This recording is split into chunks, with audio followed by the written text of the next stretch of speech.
Dr. Alexandre Miguel, presidente da Associação dos Magistrados de Rondônia, desembargador, prazer imenso tê-lo aqui. Prazer, Sérgio, é uma honra estar aqui com você no seu programa. Nós estamos vivendo, doutor Alexandre, em tempos diferentes, em tempos difíceis. Nosso país está tendo uma crise moral, uma crise que nunca se viu na história. Como é que está, sob o ponto de vista do judiciário, tudo isso que está acontecendo com o nosso país?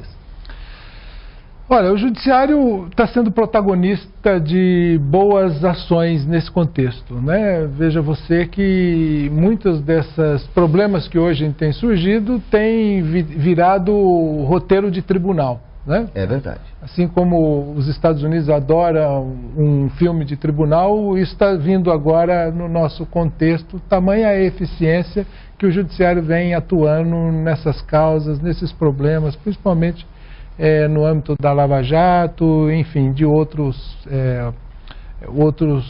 ações que são de grande magnitude e de interesse para a nação. Muito bem, mas nós temos também o outro lado da moeda, na medida que o judiciário começa a tirar o tecido putrefato, começa a exterminar os cânceres da sociedade, ou seja, punindo os corruptos, botando gente na cadeia, os ataques ao Poder Judiciário se intensificam. E aí, doutor Alexandre? É verdade, Sérgio. Nunca se viu, da mesma forma com que o Judiciário tem atuado de forma eficiente e eficaz para desmantelar, digamos assim, esse câncer, né, que vem atingindo o seio político e social também. Também nunca se viu um ataque tão forte para a magistratura, né? Num contexto de tentar desestabilizar a instituição Poder Judiciário. Mas somos feitos de homens fortes, né? Os magistrados são pessoas abnegadas, dedicadas àquilo que faz. Provavelmente isso vai passar ao léu. A gente viu, inclusive, doutor Alexandre Miguel, no próprio Congresso Nacional, algumas tentativas de, não dá para se dizer calar o judiciário, mas pelo menos intimidar um pouco. Isso é real ou é paranoia do apresentador? Não, Sérgio, você tem toda a razão. É fato real. Veja, que nós temos alguns projetos de leis em andamento no Congresso Nacional e muitos deles visam a enfraquecer o próprio Poder Judiciário. Há pouco tempo atrás, em discussão, uma nova lei de abuso de autoridade, quando nós já tínhamos uma lei já antiga e que vinha nos servindo, bem ou mal, mas vinha nos servindo. A desculpa, a pretexto de que precisava da modernidade da lei, trazer uma lei nova. Até aí tudo bem, então vamos trabalhar, mas sem hipocrisia, fazer uma discussão mais ampla e geral. O que aconteceu foi que está ainda lá em discussão, mas diminuiu muito, mas se estabeleceu alguns parâmetros para aquela lei e se colocou dentro daquela lei alguns atores que seriam os mais afetados. O Judiciário, é claro, o Ministério Público e a Polícia. Quando a lei anterior eram todos os agentes públicos com maior intensidade. E significa dizer que estão fora dessa lei que está para sendo votada o Executivo e o Legislativo. E colocaram um ingrediente a mais, né? Que é a criminalização das prerrogativas dos advogados, né? O que isso leva a um temor da magistratura de atuar de uma forma bem mais intensa. Na verdade, Sérgio, a quem interessa o enfraquecimento do judiciário? Acho que essa é a pergunta que nós devemos fazer, que a sociedade deve fazer.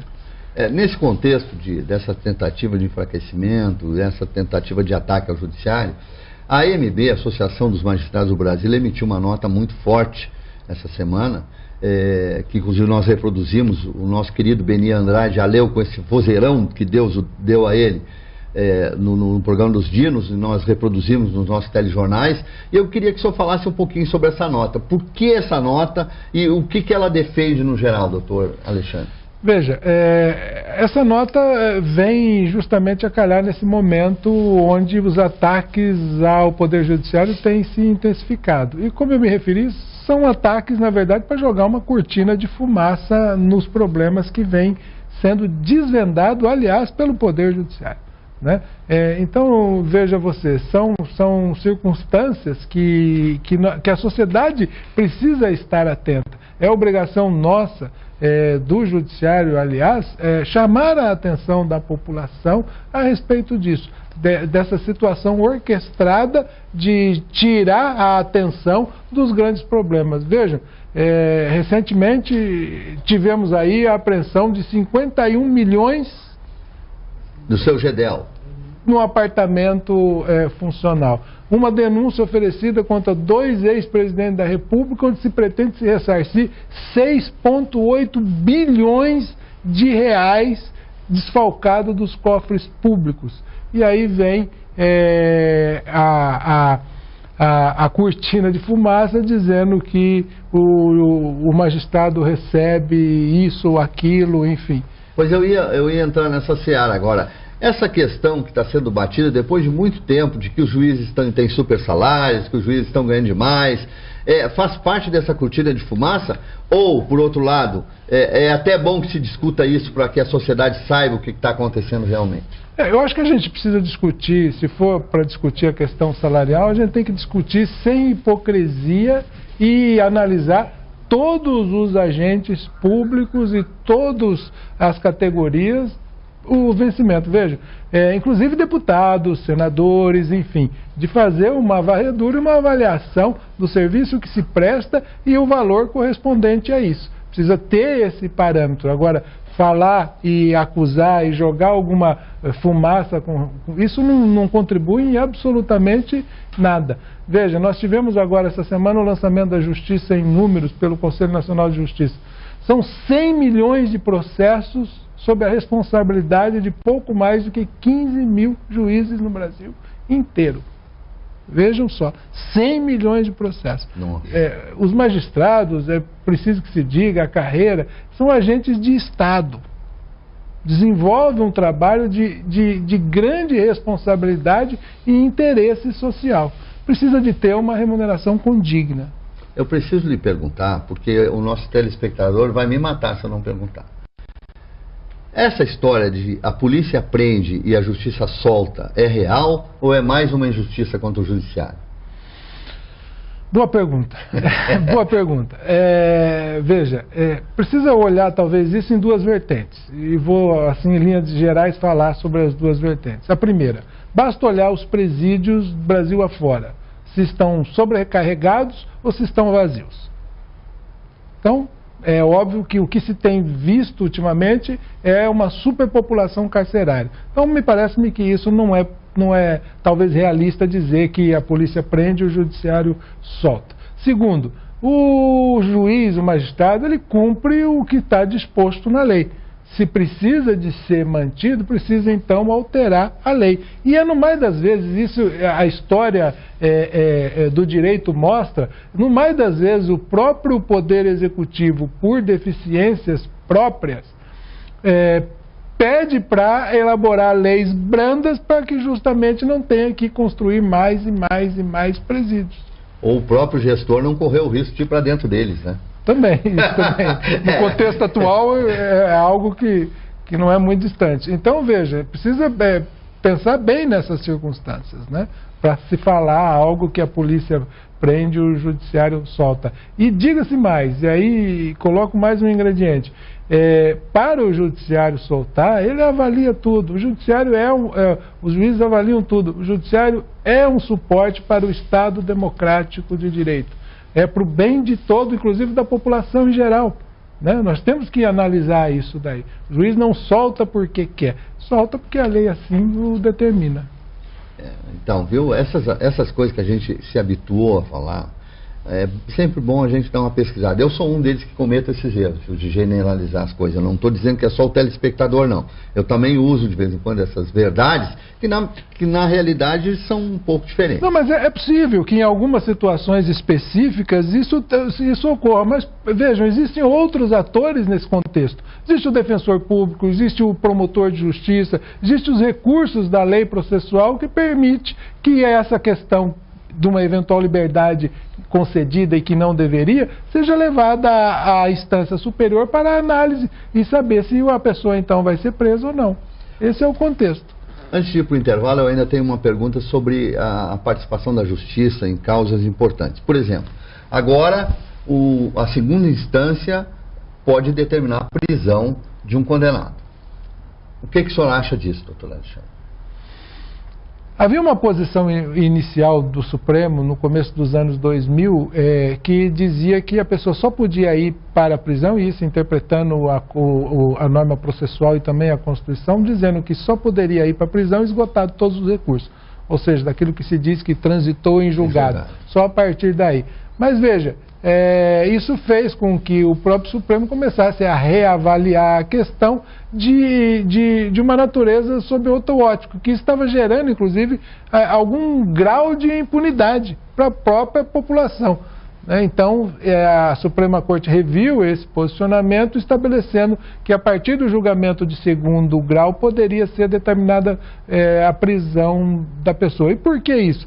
Por uma razão muito simples, porque os recursos para as cortes superiores, seja para o Superior Tribunal de Justiça ou para o próprio Supremo Tribunal Federal, dizem respeito apenas à matéria jurídica, matéria de direito, ou pela violação da Constituição ou pela violação da norma processual. Mas quem faz e dá a última palavra sobre a matéria de fato é a instância de segundo grau. Então, a partir daí, feito isso, as cortes superiores não podem alterar aquela matéria de fato estabelecida. Aquilo que aconteceu, aconteceu daquela forma que o Tribunal de Justiça definiu que o é. Então, criou-se a partir daí algo muito mais racional e eficaz, determinando que, a partir desse momento, pudessem aqueles condenados em segundo grau fossem levados à prisão para dar início ao cumprimento da pena. Estamos conversando com o doutor Alexandre Miguel, presidente da Associação dos Magistrados de Rondônia, desembargador, um dos personagens que mais dignificam a justiça do nosso estado. Doutor Alexandre, vamos começar pela Operação Lava Jato. Os magistrados de Rondônia estão assistindo, a operação não chegou aqui, mas claro que, como todo brasileiro, os magistrados estão de olho no que está acontecendo nesse país. Os últimos eventos, inclusive essa última declaração do Procurador-Geral Rodrigo Janot, dizendo que pode ter havido grave erro nas concessões daquelas prerrogativas da delação premiada dos irmãos Batista. O que vocês, juízes daqui, conversam sobre isso? Não assim, informalmente, falando sobre o assunto. Cria, evidentemente, uma expectativa geral, não só para a população, mas para nós magistrados também. O contexto é que a gente conhece um pouquinho da legislação, então talvez consiga identificar um caminho maior. A discussão que vai se estabelecer daqui para frente é com relação à validade das provas, daquelas delações, das gravações dos donos da JBS, enfim, se aquelas gravações, parte delas vão ser descartadas ou desconsideradas, ou toda ela.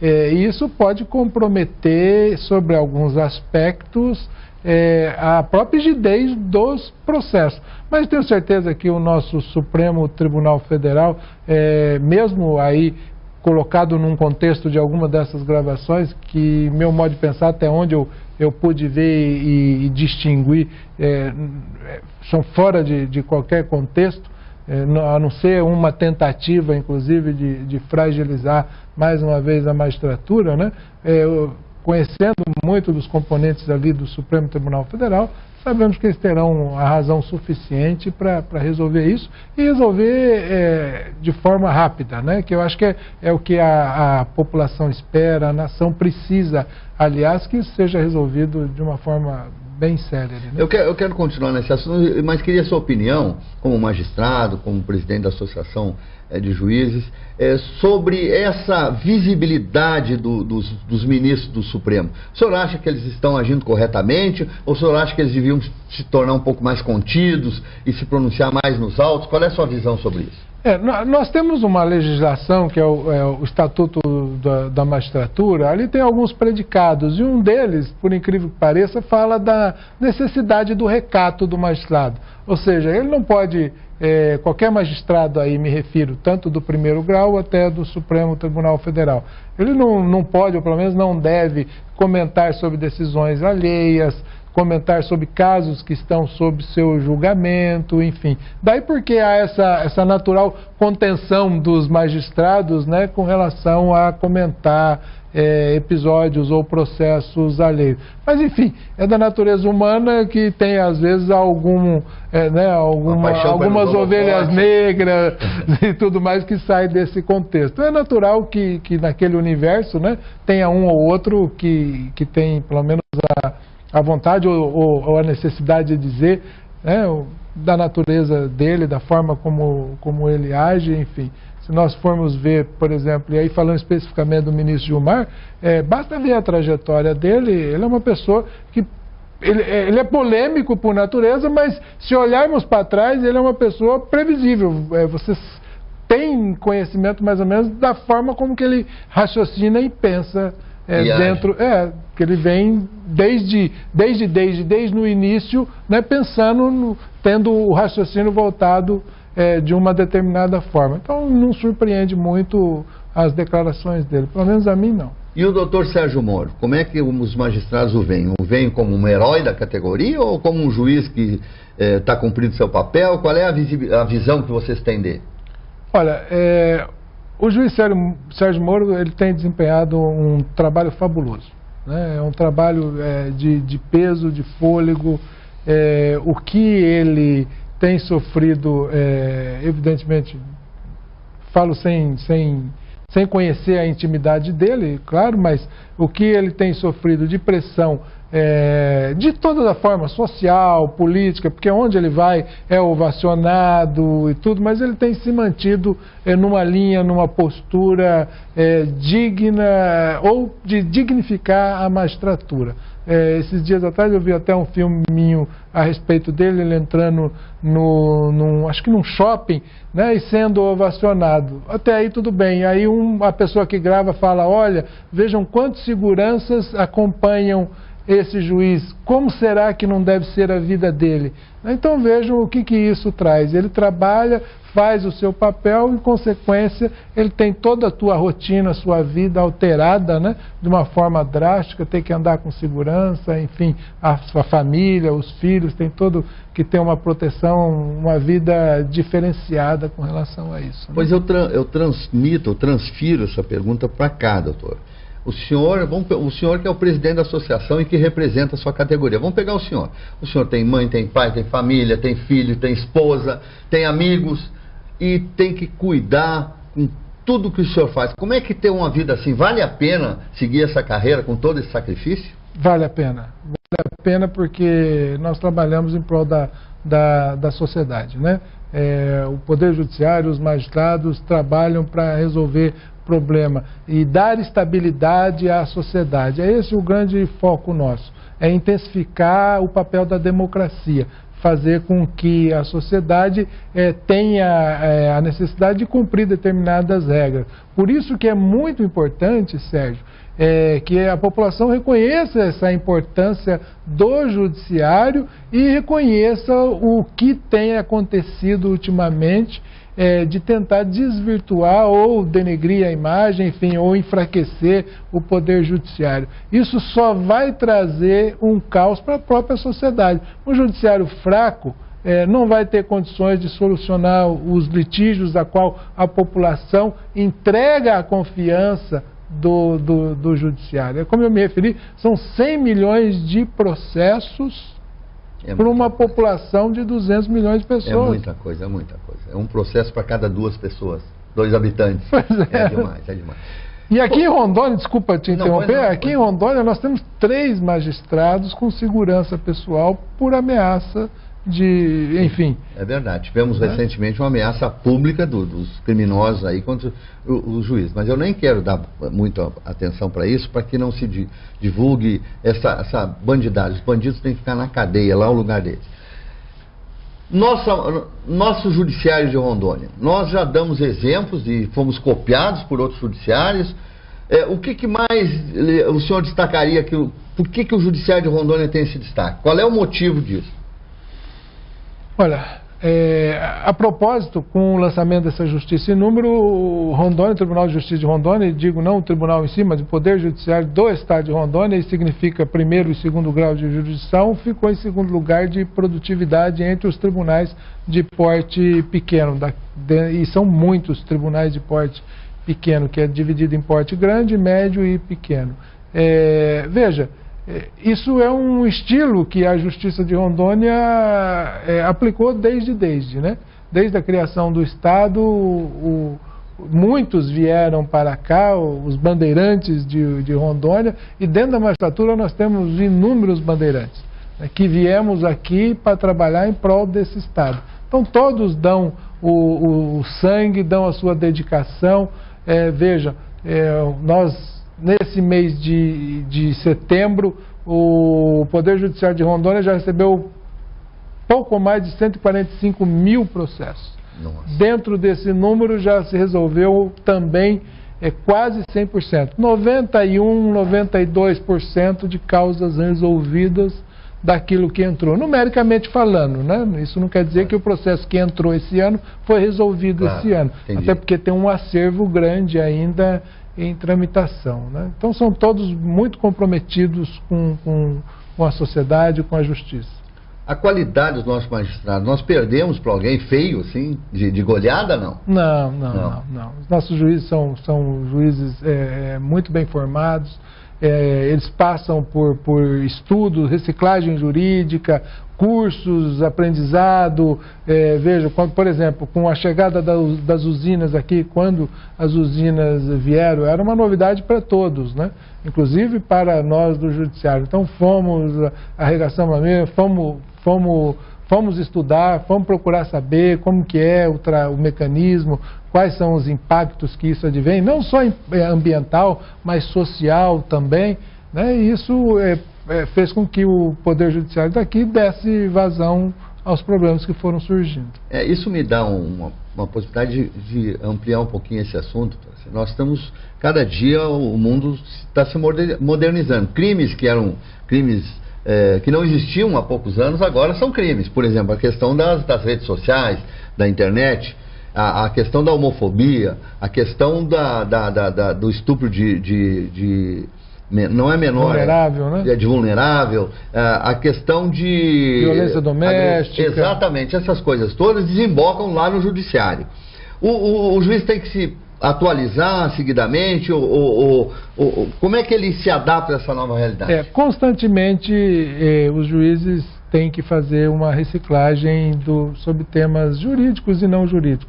Só para você ter uma ideia, há alguns doutrinadores, professores, enfim, que dizem que as causas para ser julgadas daqui 5 anos são problemas que ainda não surgiram. Então são problemas que surgirão nos próximos 5 anos, né? E daí porque precisa que os magistrados estejam sempre com constante atualização profissional, funcional, né? Para que possa resolver todo esse conflito, né? Você está nos acompanhando pela Record News, canal 31, pela Sky, canal 331, pela Claro, canal 441.1. Mas amanhã, a partir de amanhã, desse domingo, você já vai nos assistir lá no Gente de Opinião, www.gentedeopinião.com.br, para poder ver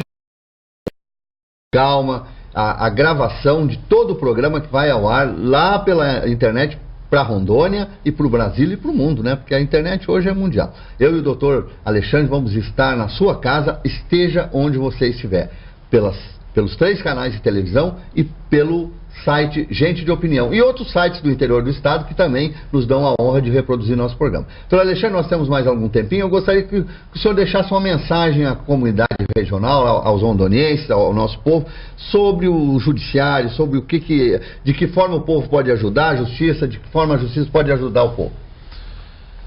Bom, Sérgio, o Poder Judiciário de Rondônia, o Estado é um Estado novo, então a construção do Poder Judiciário aqui em Rondônia também se fez de uma forma um pouco diferente de outras localidades. O que eu quero dizer com isso? Que também se teve a modernidade aqui.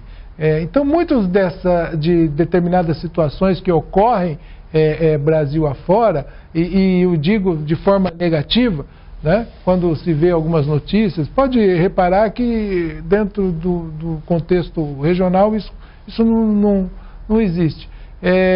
Porque a Justiça de Rondônia é uma justiça séria, compenetrada naquilo que faz, que busca sempre atuar de forma eficiente, né? E não se pode, por isso mesmo, generalizar. Porque aconteceu algo com um determinado magistrado, como nós vimos agora também, pouco tempo atrás na televisão, aquele caso do magistrado do Eike Batista e tudo. Veja, aquilo foi aquilo. Não existe isso aqui em Rondônia, pelo menos não se tem notícia. E quando se tem notícia, se pune. Se pune. Aqui nós já tivemos alguns magistrados já foram punidos por ter cometido algum equívoco. Isso é natural, onde claro. tem o ser humano, existem falhas. O que não se pode, insisto, é generalizar. São 16, 17 mil juízes, Brasil afora. O Conselho Nacional de Justiça, durante 10 anos de existência, 12 anos de existência, puniu 82 magistrados.